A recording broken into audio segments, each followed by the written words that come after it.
ओम शांति। आज 25 अक्टूबर 2025 के साकार मधुर महावाक्य हैं। आज की मधुर मुरली में बाबा ने उन सबको याद दिलाया कि संगम युग को पुरुषोत्तम संगम युग कहते हैं। इस पुरुषोत्तम संगम युग पर आपको मेहनत करनी है मनुष्य से देवता बनने की। जब आप ब्राह्मण हो उस समय आपको ये मेहनत करनी होती है। उसमें भी मुख्य मेहनत है आत्म अभिमानी बनने की। कर्म करते हुए भी प्रैक्टिस करो, मैं आत्मा इस देह से कर्म करा रही हूं। सत्युग में इस अभ्यास की आवश्यकता नहीं। वहां पर कभी कोई नहीं कहते हैं कि मुझे शांति का अनुभव कराओ, सुख का अनुभव कराओ। संगम युग पर इन सब की अनुभूति करने के लिए ये प्रैक्टिस करो, मैं देह नहीं, देह को चलाने वाली ज्योति बिंदु आत्मा हूं। इस आत्म अभिमानी बनने से बाबा की याद स्वतः ही रहेगी। जब तक ज्ञान नहीं होता आत्मा सो परमात्मा कह देते हैं। आत्मा का पिता है परमात्मा। आत्मा ही परमात्मा नहीं है। आत्मा परम पिता परमात्मा की संतान है। इस ज्ञान मार्ग में आप समझ से चलते हो। इस ज्ञान मार्ग में आप 21 जन्मों के लिए समझदार बन जाते हो। बाबा कहते ज्ञान की बातों का अच्छी रीति विचार सागर मंथन करना है। जो कुछ बाबा पढ़ाते हैं उसको बार बार मन बुद्धि में रिवाइज करो। जब आप ज्ञान का चिंतन करेंगे आपका योग बहुत अच्छा लगेगा।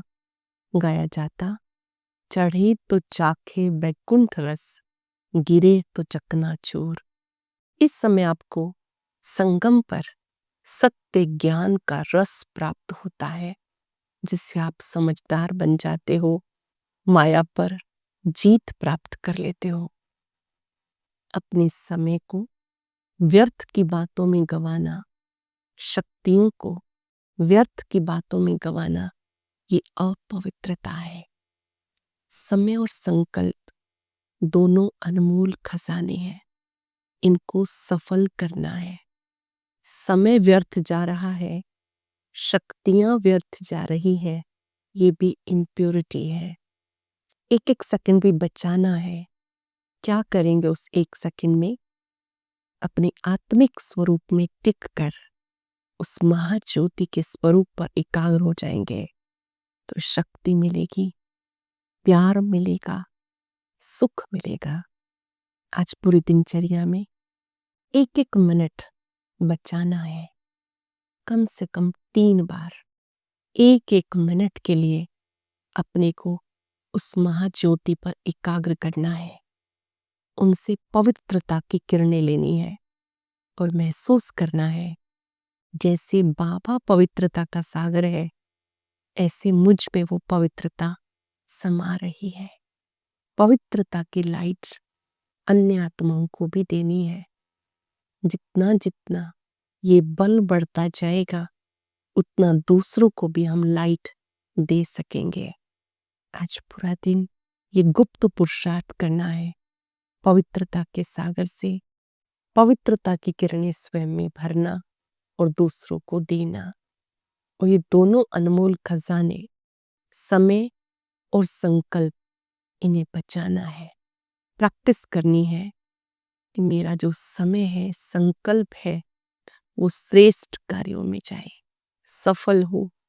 और जो भी सामने दिखाई दे आत्मिक दृष्टि का विशेष अभ्यास करेंगे। सुनते हैं बाबा के मधुर बोल। विधि पूर्वक बाबा के बोल सुनेंगे और सिद्धि को प्राप्त करेंगे। बाबा ने कहा, मीठे बच्चे, संगम युग पर तुम्हें आत्म अभिमानी बनने की मेहनत करनी पड़ती है। सतयुग अथवा कलयुग में ये मेहनत नहीं होती। संगम युग पर तुम्हें आत्म अभिमानी बनने की मेहनत करनी पड़ती है। सतयुग अथवा कलयुग में ये मेहनत नहीं होती। क्वेश्चन है, श्री कृष्ण का नाम उनके माँ बाप से अधिक बाला है, क्यों? श्री कृष्ण जी की महिमा है सर्वगुण संपन्न, 16 कला संपूर्ण, संपूर्ण निर्विकारी, मर्यादा पुरुषोत्तम, डबल अहिंसक। उनकी महिमा अपने माता पिता से अधिक है, क्यों? क्योंकि श्री कृष्ण से पहले जिनका भी जन्म होता है वो जन्म योग बल से नहीं होता। श्री कृष्ण के माँ बाप ने कोई योग बल से जन्म नहीं लिया। दूसरा, पूरे कर्मातीत अवस्था वाले श्री राधे श्री कृष्ण ही है, वही सदगति को पाते हैं। जब सब पाप आत्माएं खत्म हो जाती हैं तब गुलगुल पावन नई दुनिया में श्री कृष्ण जी का जन्म होता है, उसे बैकुंठ कहते हैं। संगम पर श्री कृष्ण की आत्मा ने सबसे अधिक पुरुषार्थ किया। संगम पर पिताश्री ब्रह्मा के रूप में श्री कृष्ण जी वाली आत्मा ने बहुत अच्छा पुरुषार्थ किया, इसलिए उनका नाम बाला है। हम सब जानते हैं ब्रह्मा ही सो श्री कृष्ण बनते हैं, श्री कृष्ण ही सो श्री नारायण बनते हैं। ओम शांति। मीठे मीठे रूहानी बच्चों को रूहानी बाप समझाते हैं। बाबा के सामने सब ज्योति बिंदु आत्माएं हैं, बाबा उनको समझाते। 5 वर्ष के बाद एक बार बच्चों को आके पढ़ाते हैं, पुकारते हम पतितों को आके पावन बनाओ। सिद्ध होता है ये पतित दुनिया है, नई दुनिया पावन दुनिया थी।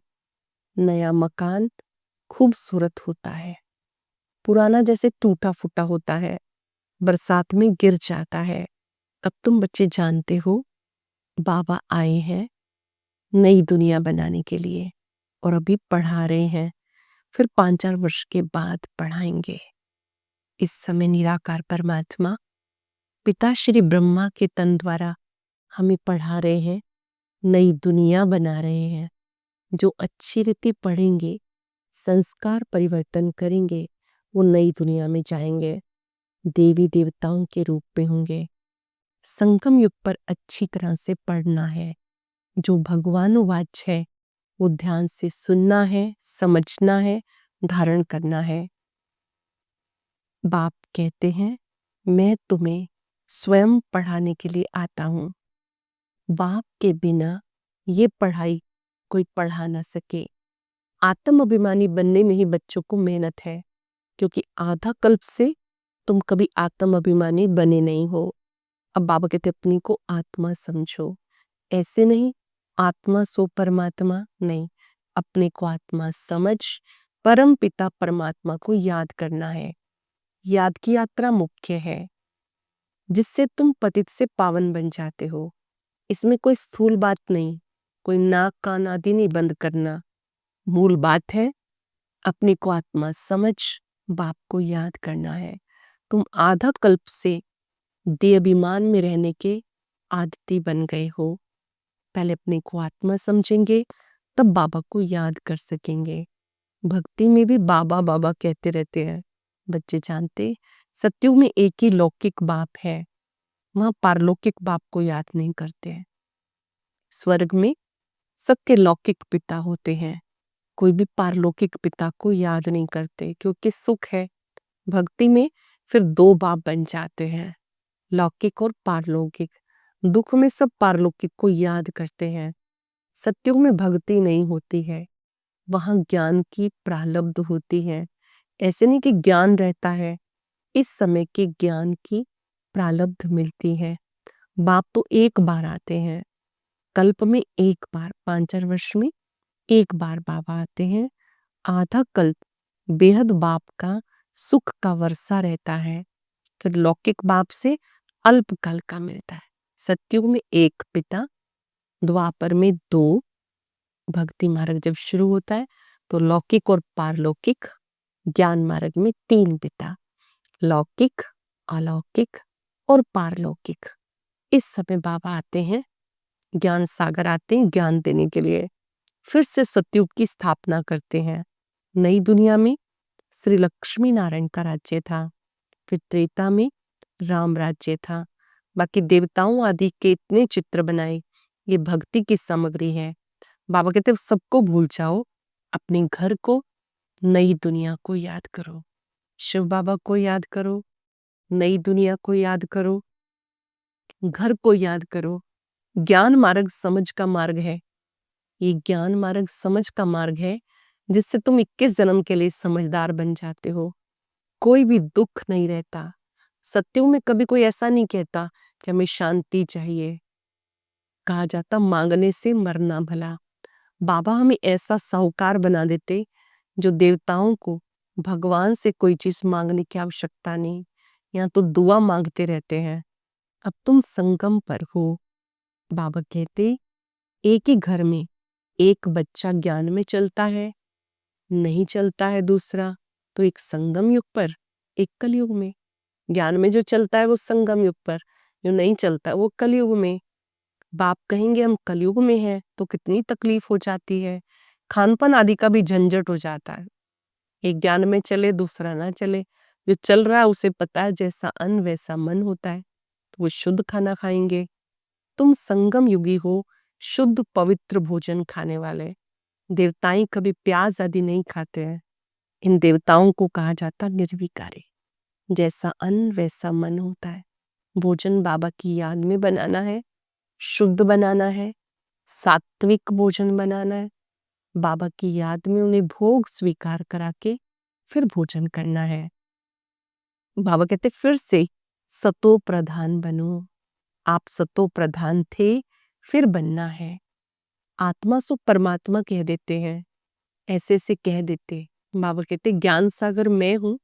जो इस देवी देवता धर्म के होंगे वो आकर के जरूर समझेंगे। जो इस देवकुल की आत्मा होगी उसे ज्ञान सुनना अच्छा लगेगा, मुरली सुनना अच्छा लगेगा, योग लगाना अच्छा लगेगा, सुख देना अच्छा लगेगा, और वो जुड़े रहेंगे। और जो इस ज्ञान मार्ग के नहीं होंगे वो सुन के भी चले जाएंगे, नंबरवार तो होते ही हैं। फिर से आदि सनातन देवी देवता धर्म की स्थापना हो रही है। संगम युग पर देवी देवता धर्म की स्थापना हो रही है। बाबा कहते तुम ब्राह्मण ही पुरुषार्थ करते हो। ब्राह्मण ही सूर्यवंशी चंद्रवंशी बनते हैं।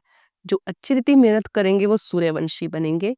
और धर्म वाले जो आते वो आते ही अपने धर्म की स्थापना करने, पीछे उस धर्म की आत्माएं आती रहती, धर्म की वृद्धि होती रहती।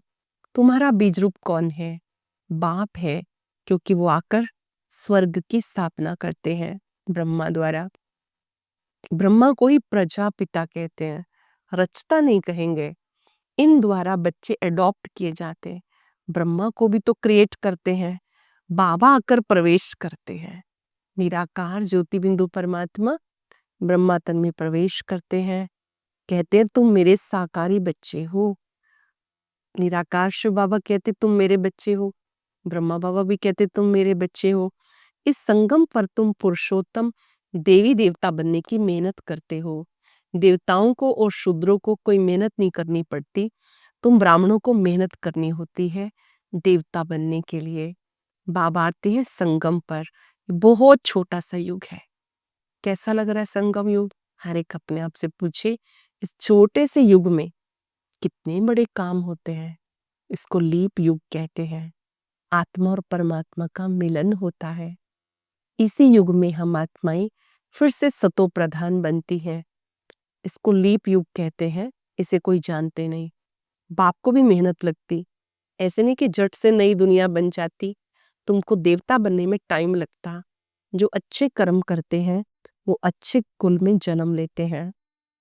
जो अच्छा पुरुषार्थ करते हैं वो अच्छे कुल में जन्म लेते हैं। अब नंबरवार पुरुषार्थ अनुसार गुलगुल बन रहे हो, फूल जैसा बन रहे हो। आत्मा ही बनती है।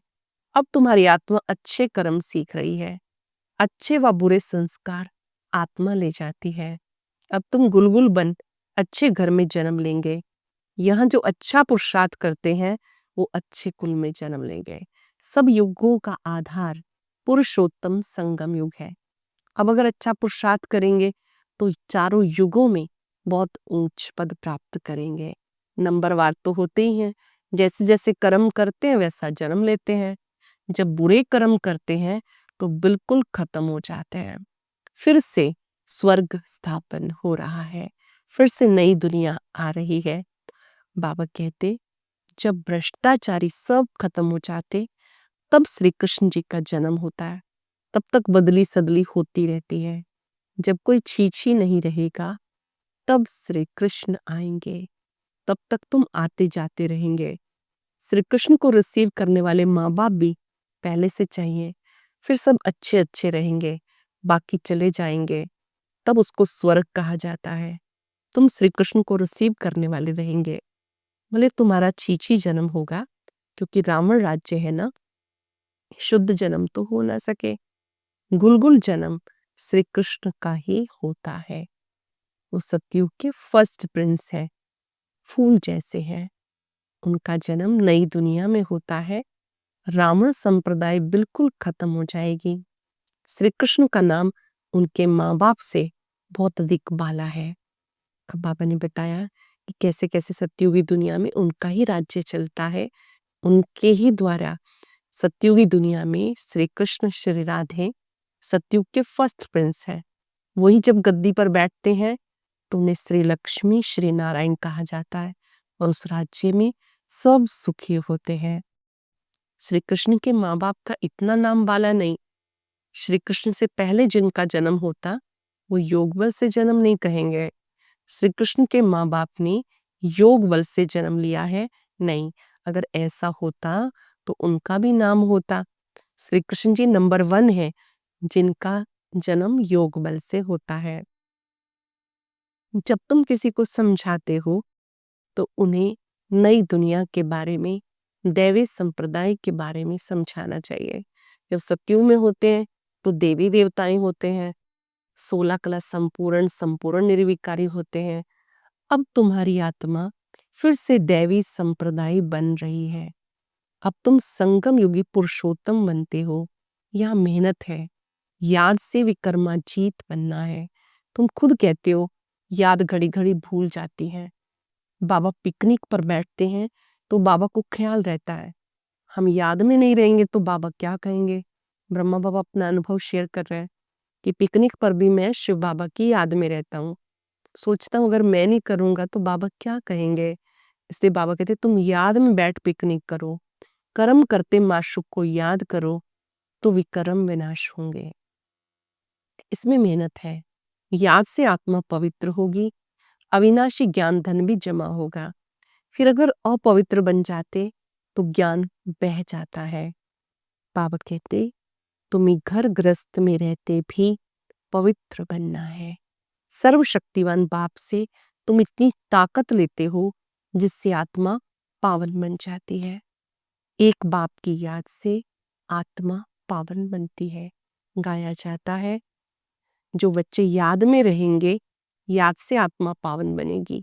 आत्मा छोटी सी है, उसमें पार्ट भी अविनाशी है, इसमें बुद्धि बहुत अच्छी चाहिए। वो तब होगी जब याद की यात्रा में मस्त होंगे। मेहनत के सिवाय ऊंच पद नहीं मिल सकता। गाया जाता चढ़े तो चाखे बैकुंठ रस, गिरे तो चकनाचूर। का ऊंच से ऊंच राजाओं का राजा, डबल सिर ताज कहाँ प्रजा। पढ़ाने वाला एक ही है, इसमें समझ बहुत अच्छी चाहिए। हमें पढ़ाने वाला कौन, अगर उस पे पक्का निश्चय है तो उसकी याद रहेगी। बाबा बार बार कहते बच्चे याद की यात्रा मुख्य है। बाप टीचर सतगुरु एक ही है। वही बाप भी है, टीचर भी है, सतगुरु भी है। ये तुम बच्चे जानते हो हमारा बाबा बहुत बहुत प्यारा है। 5 सेकंड के लिए उस प्यारे ते प्यारे बाबा को तीसरे नेत्र से देखें। इसे सत्यम शिवम सुंदरम कहते हैं। वो कितना प्यारा है।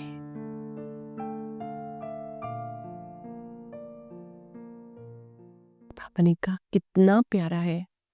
ऐसे बाबा को तो बहुत याद करना है, पढ़ना भी पूरा है। याद नहीं करेंगे तो पाप नहीं कटेंगे। याद से ही पाप कटते हैं। याद नहीं करेंगे तो पाप नहीं कटेंगे। बाबा सब आत्माओं को साथ ले जाएंगे, बाकी शरीर तो खत्म हो जाते हैं। आत्माएं अपने अपने धर्म के सेक्शन में निवास करती हैं। अच्छा, मीठे मीठे सिक्के लदे बच्चों प्रति माता पिता बाप दादा का याद प्यार, गुड मॉर्निंग। रूहानी बाप की रूहानी बच्चों को नमस्ते। रूहानी बच्चों की रूहानी बाप दादा को याद प्यार, नमस्ते, गुड मॉर्निंग। शुक्रिया बाबा, शुक्रिया। धारणा के लिए सार, बुद्धि को पवित्र बनाने के लिए याद की यात्रा में मस्त रहना है। कर्म करते एक माशु को याद रहे, तब विक्रमाजीत बनेंगे। इस छोटे से युग में मनुष्य से देवता बनने की मेहनत करनी है। छोटा सा संगम युग है, इसमें मनुष्य से देवता बनने की मेहनत करनी है। अच्छे कर्म अनुसार अच्छे संस्कारों को धारण कर अच्छे कुल में जाना है। वरदान है, अपनी रूहानी लाइट्स द्वारा वायुमंडल को परिवर्तन करने वाले सहज सफलता मूर्त भव। अपनी रूहानी लाइट्स द्वारा वायुमंडल को परिवर्तन करने की सेवा करने वाले सहज सफलता मूर्त भव।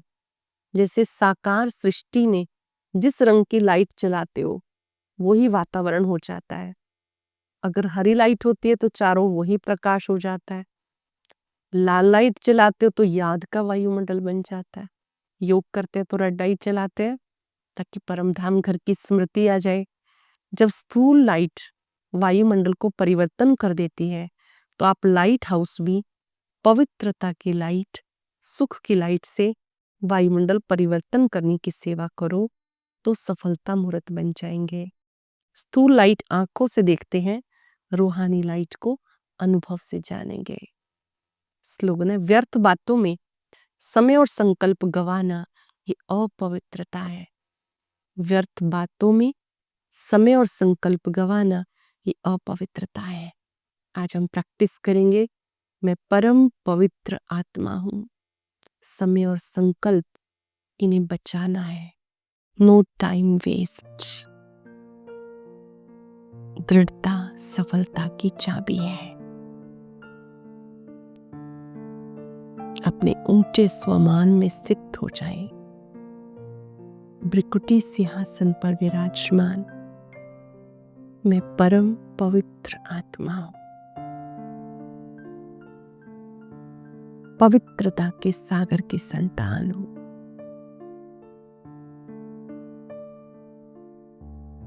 उनकी लाइट मुझ में समा रही है। मुझसे ये लाइट दूर दूर तक फैल रही है।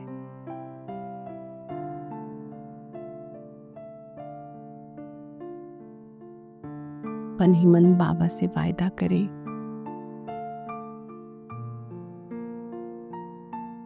मैं अपने समय और शक्ति को कहीं पर भी वेस्ट नहीं करूंगी। समय और संकल्प को बचाना केवल पुरुषार्थ है। बाबा से लाइट लेते जाएं, दूर दूर तक फैलाते जाएं। शुक्रिया बाबा, शुक्रिया। ओम शांति।